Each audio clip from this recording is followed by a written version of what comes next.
उत्तर प्रदेश के ऊर्जा मंत्री श्रीकांत शर्मा अभी अभी अपने गांव गठौली से वोट डालकर सीधे सीधे आ रहे हैं। उनसे बातचीत करते हैं। श्रीकांत जी, वोट डाल दिया आपने? बिल्कुल, ये लोकतंत्र का उत्सव है और इसमें सभी लोकतंत्र में भरोसा करने वाले लोगों की सहभागिता होनी चाहिए।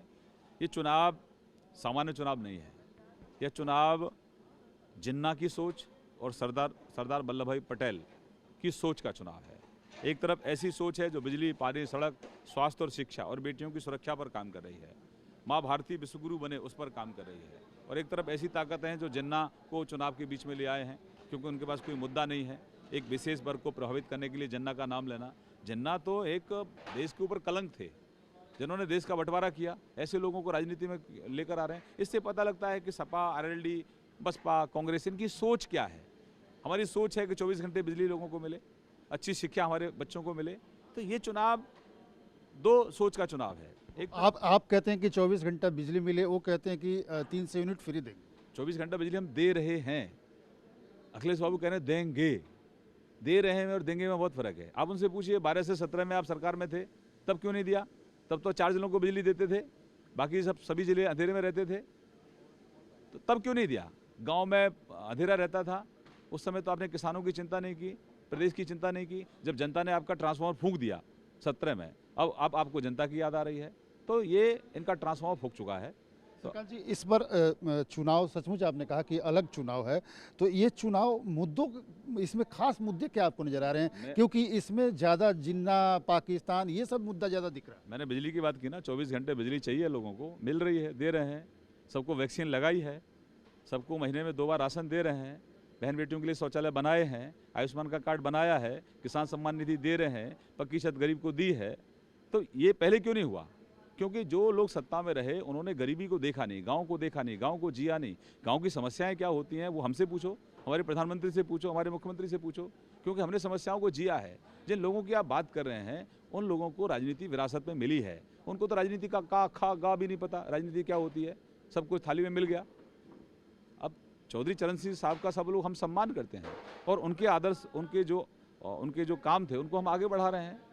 चाहे अखिलेश जी, मुलायम सिंह जी का अपना रहा कार्यकाल, लेकिन लोहिया साहब के जो लोहिया साहब ने जो सपना देखा था, पंडित दीनदयाल जी का सपना, लोहिया जी का सपना, चौधरी चरण सिंह जी का सपना, सरदार वल्लभ भाई पटेल का सपना, महात्मा गांधी जी का सपना, ये सब सपने तो हम ही साकार कर रहे हैं। ये तो केवल उनका फोटो बनाकर उनको अपमानित करते हैं। प्रधानमंत्री ने कई बार कहा कि ये नकली समाजवादी हैं, असली समाजवादी तो हम हैं। मैंने कहा ना आपसे, समाजवादी तो सोच है ना, इन्होंने तो सोच को नकार दिया। समाजवादी होते तो जवाहर बाग पर कब्जा नहीं करते, समाजवादी होते तो मुकुल द्विवेदी जो हमारे एसपी सिटी थे उनकी हत्या नहीं करते, संतोष यादव जो मेरे एसओ थे यहाँ उनकी हत्या नहीं करते। समाजवादी होते तो कार सेवकों पर गोली नहीं चलवाते, राम मंदिर में अड़चन पैदा नहीं करते। समाजवादी होते तो 4 जिलों को ही बिजली देना और बाकी सबको अंधेरे में रखना ये नहीं करते। ये नाम इनका समाजवादी है, बल्कि ये तो परिवारवादी हैं, परिवार से आगे निकलते ही नहीं है। मुलायम सिंह जी के बाद अखिलेश यादव जी भी उनका कोई आगे होगा। तो ये लोकतांत्रिक पार्टी है, भारतीय जनता पार्टी लोकतांत्रिक पार्टी है। यहाँ प्रधानमंत्री कौन बनेगा, यहाँ प्रदेश का अध्यक्ष कौन बनेगा, यहाँ राष्ट्र का अध्यक्ष, देश का अध्यक्ष कौन बनेगा, यहाँ बूथ अध्यक्ष ही यहाँ प्रदेश का अध्यक्ष या देश का अध्यक्ष बनता है। बाकी पार्टियों में क्या सोचेंगे आप? कांग्रेस में क्या सोचेंगे? सोनिया जी के बाद, इंदिरा जी के बाद कौन आया? राजीव जी आए। राजीव जी के बाद कौन आया? सोनिया जी आई। सोनिया जी के बाद कौन आया? राहुल जी आए। राहुल जी के बाद कौन आया? प्रियंका जी आई। फिर कोई और जी आ जाएगा। ये परिवारवादी हैं। तो परिवारवादियों से अब प्रदेश अपने आप को मुक्त करना चाहता है, गुंडों से मुक्त करना चाहता है, अराजकता से मुक्त चाहता है। तो ये एक चुनाव बहुत अलग तरीके का चुनाव है। ये एक आखिरी प्रश्न कि पश्चिमी उत्तर प्रदेश जहां आज 11 जिलों में चुनाव हो रहा है, इसमें जाट बड़ा एक इम्पोर्टेंट फैक्टर माना जाता है। आपके मथुरा में भी कुछ सीटों पे जाटों का एक साइजेबल पॉपुलेशन है।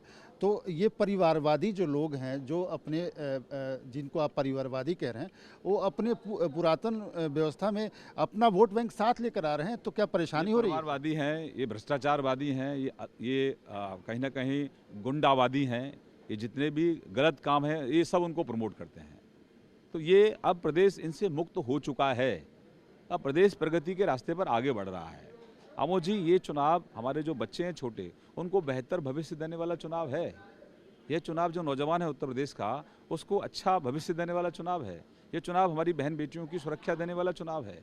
और ये फैब्रिकेटेड यानी कि इनके पास मुद्दे नहीं है। कभी एक जाति को हमसे नाराज कर देंगे, कभी दूसरी जाति की बात करेंगे, क्योंकि ये जातिवाद की राजनीति करते हैं। हम तो कोई जातिवाद की राजनीति करते नहीं है। हम तो समान रूप से सबको जो सरकार की योजना है उसका लाभ पहुंचा रहे हैं। इन्होंने कुछ लोगों को, कुछ चंद लोगों को एक जाति से इन्होंने फ़ायदा पहुंचाया, कुछ चंद लोगों को धर्म विशेष के लोगों से फ़ायदा पहुंचाया। तो ये अखिलेश जी की जो सरकार थी वो बहुत छोटी सरकार थी, वो छोटी सोच की सरकार थी, वो संकीर्ण सरकार थी। इसलिए जनता ने इनको 17 में नकार दिया, हमको स्वीकार किया है। तो कमल खिल रहा है। इस बार 300 के पार हम सीट जीतने वाले हैं। चलिए, हम आपके साथ अभी 1-2 बूथ पर भी चलेंगे और देखेंगे कि वहाँ क्या माहौल है। लेकिन महत्वपूर्ण बात यह है कि श्रीकांत शर्मा से मैं 10 तारीख को भी मिलूंगा जिस दिन रिजल्ट आएगा, और ये सारी बातें उस दिन भी हम लोग पूछेंगे और चर्चा करेंगे।